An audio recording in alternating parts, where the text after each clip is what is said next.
विजय कौशिक जी, आपसे शुरुआत करता हूं इस डिबेट को। ममता जी कह रहे हैं कि कांग्रेस भरोसे लायक पार्टी नहीं है, क्या कहेंगे आप? देखिए, मैं ये कहना चाहता हूं कि राजनीति में इस स्तर पर आकर अगर ममता बनर्जी का मानसिक संतुलन खराब हो रहा है या उन्हें खुली आंखों से भी कुछ नहीं दिखाई दे रहा, तो उसमें कांग्रेस कुछ नहीं कर सकती। ममता बनर्जी ये बताएं, क्या हिमाचल में जो सीटें जीती हैं, 4 सीटें, वो तृणमूल कांग्रेस ने जीती हैं या कांग्रेस ने जीती हैं? राजस्थान कांग्रेस की जीत हुई है या कांग्रेस पार्टी की जीत हुई है? और अगर राहुल जी, सोनिया जी, प्रियंका जी, पार्टी के सभी लीडर्स काम नहीं कर रहे, तो ये जो जीत मिली है हमें, ऐसी हवा में मिल गई है?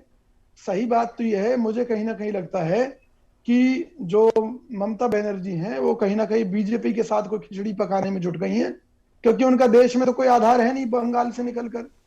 तो वो कहीं ना कहीं बीजेपी के साथ गोठियां बिठाकर कांग्रेस के ऊपर उंगली उठाने का काम कर रही हैं।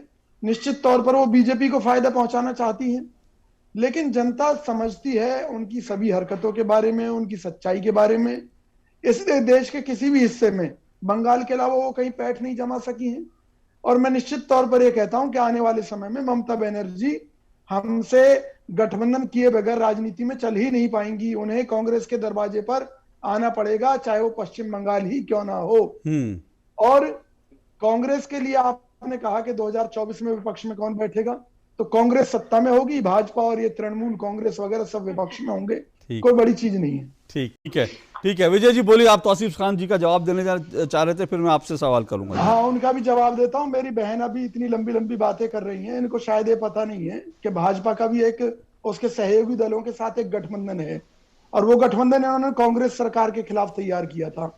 तो कभी भाजपा इस स्थिति में थी, आज हमारे ऊपर उंगलियां उठा रहे हैं। हम तो शुरू से ही सभी क्षेत्रीय दलों को साथ लेकर चलने की राजनीति करते रहे हैं। सबका साथ सबका विकास हमारा नारा था। मोदी जी आज हमारी नीतियों को लागू करके आज वाहवाही लेने की कोशिश कर रहे हैं। बहरहाल, जहां तक ममता बनर्जी का सवाल है, मैं उनसे आग्रह कई बार कर चुका हूं, उनकी पार्टी के लोगों से, कि भाई साहब, आपको किसने रोका है? आप यूपी भी जाइए, आप पंजाब में भी जाइए, आप राजस्थान में भी जाइए, मध्य प्रदेश में भी जाइए, पूरे देश के हर हिस्से में जाकर चुनाव लड़िए ना। किसने रोका है?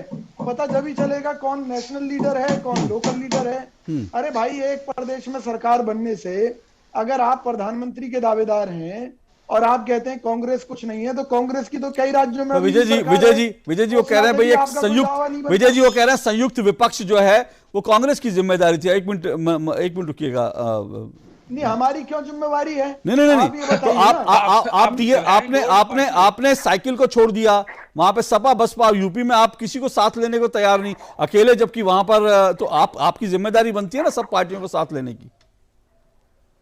देखिए, एक चीज है कि कांग्रेस राष्ट्रीय पार्टी है, सबसे ज्यादा देश पर 49 वर्ष शासन हमारा रहा है। क्षेत्रीय दल हैं, ये एक क्षेत्र तक सीमित हैं। अगर इन्हें राष्ट्रीय पार्टी का साथ चाहिए तो राष्ट्रीय पार्टी के साथ आना पड़ेगा ना इन्हें, या राष्ट्रीय पार्टी इनके पीछे पीछे घूमती रहेगी। ठीक है। विजय जी 30 सेकंड में जल्दी से बोलिए, फिर मेरे पास समय कम है। बिल्कुल। देखिए, अगर ममता बनर्जी को सभी लोगों ने नेता मान लिया होता, तो निश्चित तौर पर अखिलेश यादव इन्हें सीटें दे रहे होते उत्तर प्रदेश में, लालू जी ने बिहार में दे रहे होते। तो इनको घुसने भी नहीं दिया जा रहा, कहीं पर बुलाया भी नहीं जा रहा। तो इससे पता चलता है कि इनको कितना स्वीकार कर लिया। ठीक है, ये बात आपने जो कही सही बात है, लेकिन विजय जी समय